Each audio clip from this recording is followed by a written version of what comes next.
pour remettre le mérite du sportif handicap de l'année, nous accueillons une personne qui défend depuis longtemps l'inclusivité dans le sport, fondatrice de l'association Seven, Madame Carole Hertig.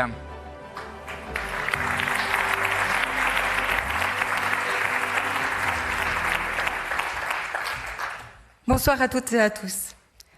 Le sport a cette capacité unique non seulement de rassembler, mais aussi de transformer les regards et d'élargir notre compréhension du possible. Depuis des années, je m'engage pour que chacun puisse accéder à cette énergie, à cette émotion et à cette fierté qui naît du mouvement. En tant que membre du jury des mérites sportifs vaudois, j'ai la chance de voir chaque année émerger des parcours inspirants, des histoires de courage silencieux, de travail acharné et de dépassement personnel.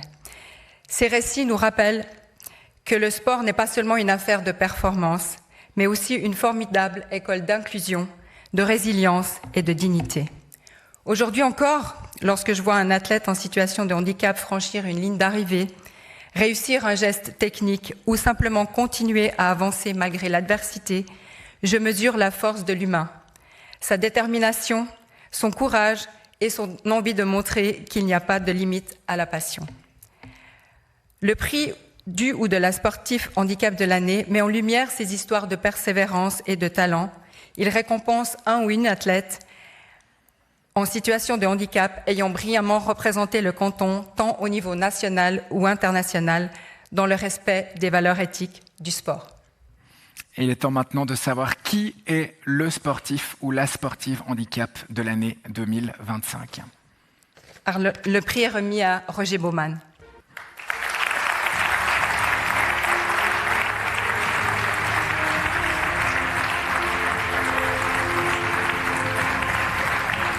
Mesdames et messieurs, Roger Baumann.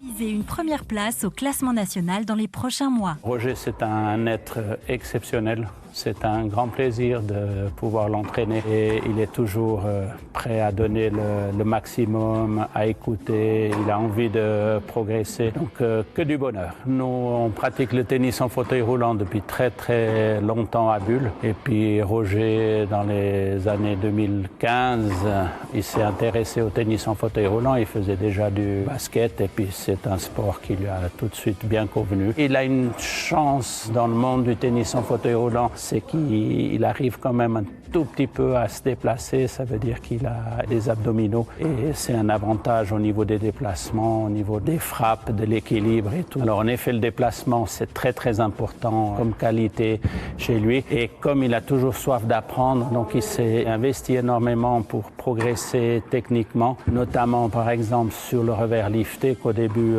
c'est un coup qui est très difficile à maîtriser et aujourd'hui il a fait des progrès incroyables. C'est lui qui doit le dire, mais c'est clair qu'on aimerait bien pour la saison prochaine, vraiment il deviendra le numéro 1 suisse.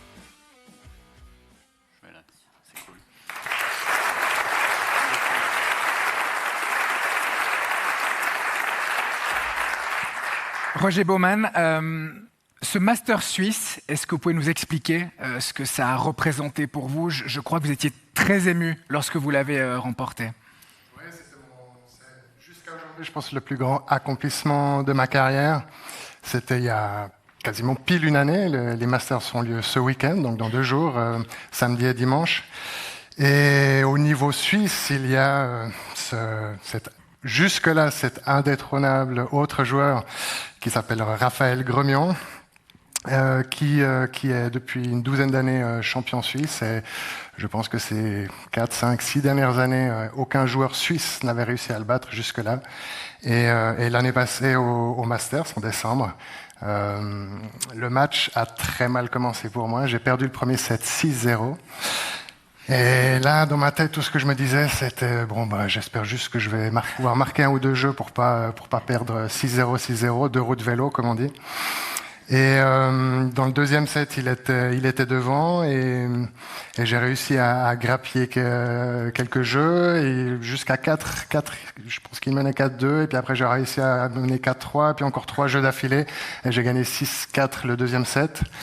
Et jusque-là, j'avais jamais réussi à gagner un set contre lui. Donc déjà là, c'était une jubilation intérieure. Je me suis dit, bon, je peux perdre 6-0 le troisième set. Pour moi, j'ai gagné ces Masters à l'intérieur. C'était vraiment déjà à ce moment-là une victoire. Un suspense qui monte là.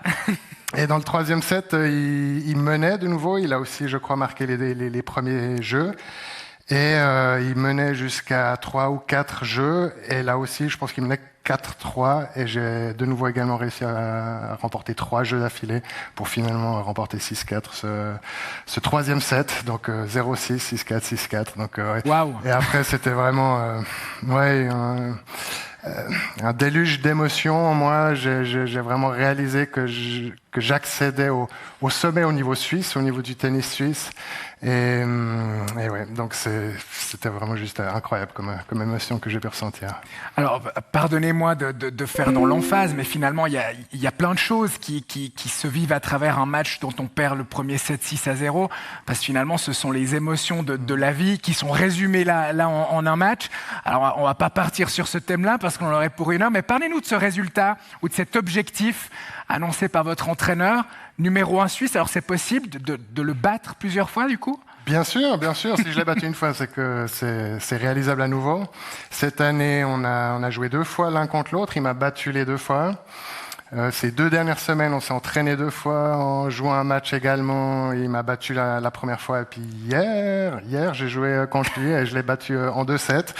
Donc voilà, ça me met en confiance pour le tournoi de ce week-end, pour les Masters.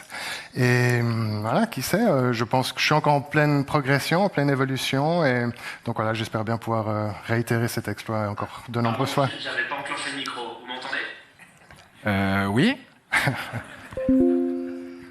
Ça, c'était pas prévu du tout. C'est une question qui vient de l'au-delà, peut-être. Non, alors ma dernière question, vous parlez de... C'est extraordinaire ce moment. Vous parlez de votre progression, vous êtes encore jeune, donc vous avez une grande marge de progression. Je pense que par rapport aux autres athlètes présents ce soir, j'ai peut-être 20 ans, ou en tout cas 10 ou 20 ans de plus qu'eux, j'ai 46 ans actuellement. Mais l'avantage dans le sport en fauteuil roulant, c'est que les athlètes peuvent durer plus longtemps dans l'âge. Pour preuve, c'est le numéro 6 mondial actuel, il a 54 ans. Stéphane Houdet, et aussi en athlétisme, Heinz Frey, qui a été le plus grand médaillé olympique-paralympique de l'histoire. Après 50 ans, il gagne encore des médailles. Donc voilà, donc je pense que j'ai encore une carrière devant moi. Bien sûr, j'aurais bien voulu commencer aussi le tennis plus tôt pour déjà pouvoir avoir pu acquérir la technique du tennis. Mais bon, malheureusement, on ne choisit pas toujours quand est-ce qu'on peut commencer un sport. Et puis, si j'ai encore l'opportunité maintenant, j'en suis heureux. Ouais, mais vous avez un très bon revers lifté, donc c'est un très bon départ. On peut encore vous applaudir, Roger Baumann.